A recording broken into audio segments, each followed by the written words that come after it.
අප්පුවත් ඉන්නේ මෙතෙන්ට ඇවිල්ලා. ඒක නෙමෙයි අප්පුවෝ.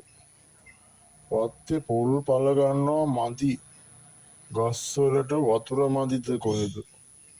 අනේ අප්පුවේ මට මේ පොල් ගස් ටිකට වතුර ටිකක් දාන්න උදව් කරන්නකෝ.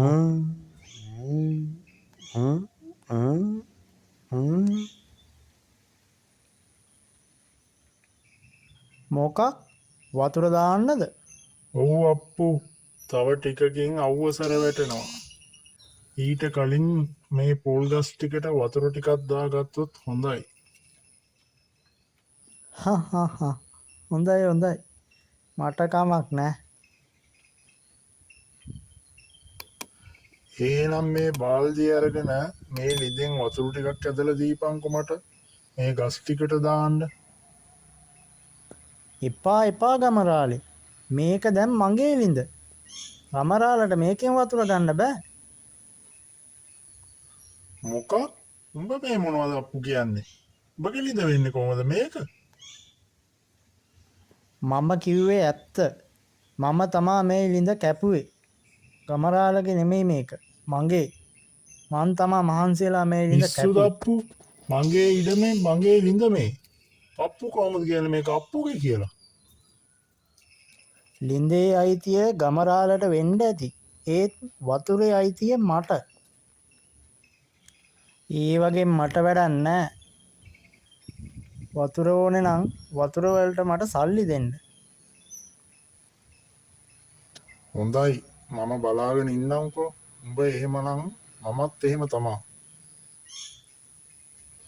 මේ අප්පුවාට හොඳ පාඩමක් උගන්වන්න ඕනේ. හිටපු දෙන් කොහොම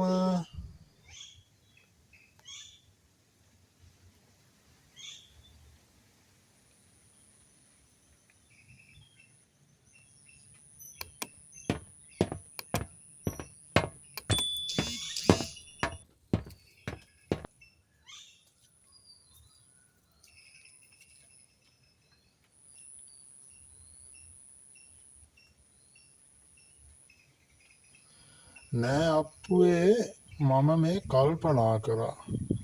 දැන් ලිඳ අයිති මටනේ. වතුරනේ උඹේ කියන්නේ. එහෙම නේද? ගමරාල ඔය මොකද්ද කරන්න හදන්නේ? කඹයක් අතේ තියාගෙන. ලිඳ මගේනේ. මගේ ලිඳ මම ගලවලා ගන්නවා. අනේ ගමරාලේ පිස්සුද ගමරාලට තියෙන්නේ. ලිඳක් කොහමද ගලවලා ගන්නෙ? ගලවන හැටි මම පෙන්වන්නම්. වතුර ටිකනේ දැන් අප්පුගේ කියන්නේ. අප්පු වතුර ටික වෙන තැනකට දාගන්න. මේ වතුර කවදාවත් අරගෙන යන්න බෑ. මම ලිඳේ අයිතිකාරයා. මට ඕන වෙලාවක ලිඳ ගලවන්න පුළුවන්. මම දැන් මොකද කරන්නේ? එහෙම නැත්තම් මම හෙට එනවා ලිඳ ගලවන්න. වත්තේ තව වැඩ වගේකුත් තියෙනවා. අවසර වැඩි වෙන්න කලින් ඒ ටික ඉවර කරලම ඉන්නවා. දැන් ඉතින් කරන්න දෙයක් නෑ. ඔන්න ඔය දීලා දානවා වතුර ටිකක්. මට සමා වෙන්න ගමරාලේ. මම තණ්හාවට හැසිරුණා. ඉන්න මම උදව් කරන්නම්.